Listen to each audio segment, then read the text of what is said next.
ഇപ്പോൾ തന്നെ ഞങ്ങൾ ഇവിടെ വന്നപ്പോൾ തന്നെ ഒരു സഹോദരി വന്ന് പറയുകയാണ്, അവരുടെ വീട്ടിലേക്കാണ് ഈ ജലമെല്ലാം വന്ന് കയറുന്നത് എന്ന് അവർ സൂചിപ്പിച്ചു. അപ്പോൾ അത്തരം കാര്യങ്ങൾ നിർബന്ധപൂർവം മനസ്സിലാക്കിക്കൊണ്ട് അതേക്കുറിച്ച് അത് പരിഹരിക്കാൻ ഉള്ള മാർഗങ്ങളെന്ത്, ആ മാർഗങ്ങൾ എന്ത് എന്ന് അങ്ങോട്ട് ചോദിച്ചാൽ ഇത്തരത്തിലുള്ള മാർഗങ്ങൾ ഏത് എന്ന് പറയുന്നതിന് പകരം മറ്റു തരത്തിൽ ഞങ്ങൾ പണികൾ പൂർത്തീകരിച്ചു എന്ന് പറഞ്ഞ് സംസ്ഥാന ഗവൺമെൻറ് തന്നെ ഇത് ഏറ്റെടുക്കാൻ പോവുകയാണ്. എനിക്ക് തോന്നുന്നു സംസ്ഥാന മന്ത്രി ഇവിടെ വന്നോ എന്ന് എനിക്കറിയില്ല. പലയിടത്തും അദ്ദേഹം ഇങ്ങനെ ഫോട്ടോഷൂട്ട് നടത്താൻ വേണ്ടി പോകുന്നുണ്ട്. ഫോട്ടോഷൂട്ട് നടത്തുന്നതൊന്നും തെറ്റൊന്നും ഞാൻ ആരോപിക്കാൻ വേണ്ടിയല്ല, പക്ഷേ ചില മാന്യതകൾ കാണിക്കും. ഇവിടെ ഈ ജനങ്ങളെല്ലാം ഭീതിയിൽ നിൽക്കുന്ന അവസരത്തിൽ നാളെ എന്ത് സംഭവിക്കുമെന്നതിനെക്കുറിച്ച് ജനങ്ങൾക്ക് തന്നെ ഒരു ആശങ്കയിൽ നിൽക്കുകയാണ്. തീർച്ചയായും അത്തരത്തിലുള്ള പ്രവർത്തനങ്ങൾ ഇവിടെ നിറവേറ്റപ്പെടുമ്പോൾ ഫലപ്രദമായി അത് നിറവേറ്റിയെടുക്കണം എന്നുള്ളതാണ് UDF കൺവീനർ എന്നുള്ള നിലയിൽ ഞങ്ങളുടെ അഭിപ്രായം. സർക്കാർ ഇപ്പോൾ NHAയോട് സംസാരിക്കണം, ചില കാര്യങ്ങൾ ചില വിട്ടുവീഴ്ച വേണമെന്നുള്ള. അല്ല, സർക്കാരിനും അതിന് അവകാശമുണ്ട്. പക്ഷേ ആ അവകാശമുണ്ട് എന്ന് പറഞ്ഞ് അതിനേക്കാൾ ഉപരിയായി ഇപ്പോൾ നടത്തുന്നത് എന്താ? ഇപ്പോൾ പണി പൂർത്തീകരിച്ചു കഴിഞ്ഞാൽ ഇപ്പോൾ പലയിടങ്ങളിലും നടക്കുന്ന ഒരു കാര്യം ഞാൻ പറയാം. ഇപ്പോൾ എൻ്റെ നിയോജകമണ്ഡലത്തിൽ തന്നെ പണി നടക്കുന്നു. പക്ഷേ പണി ഏൽപ്പിച്ച ആരെയാണെന്ന് ചോദിച്ചാൽ ഒരുപക്ഷേ ഈ നേരത്തെ ഉണ്ടായിരുന്ന ഒരു വ്യക്തി എന്ന് വെച്ചാൽ ഒരു RDS എന്ന് പറയുന്ന ഒരു കമ്പനി, അവരെ ബ്ലാക്ക് ലിസ്റ്റ് പെടുത്തിയവരാണ്. അവർക്കാണ് വർക്ക് കൊടുത്തത്. അവരിട്ടേച്ച് പോയി.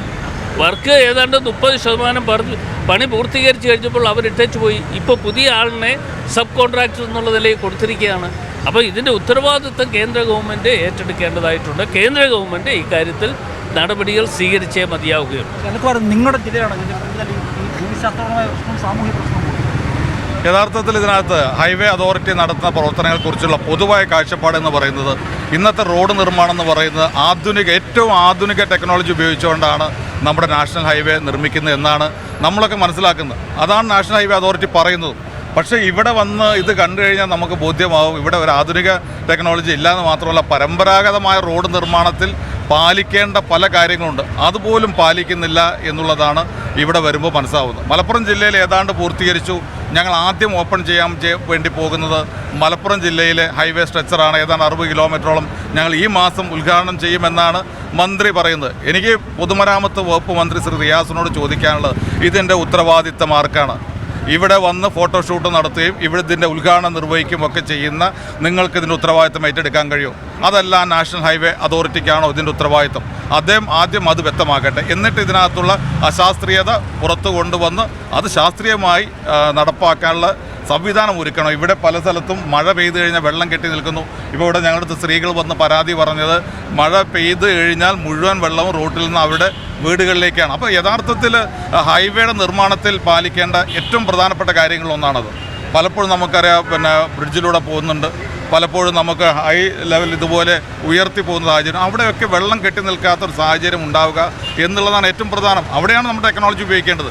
പക്ഷേ ഇവിടെ സാധാരണ പോലെ തന്നെ മഴ പെയ്തു കഴിഞ്ഞാൽ മുഴുവൻ റോട്ടിലാണ്, അതല്ലെങ്കിൽ അടുത്ത വീട്ടുകാരൻ്റെ കിടപ്പാടത്തിലാണ്. അപ്പോൾ ഇതിനൊക്കെ ഉത്തരം പറയേണ്ട ബാധ്യത ആർക്കാണ് എന്ന് മന്ത്രി പറയേണ്ട സന്ദർഭമാണ്.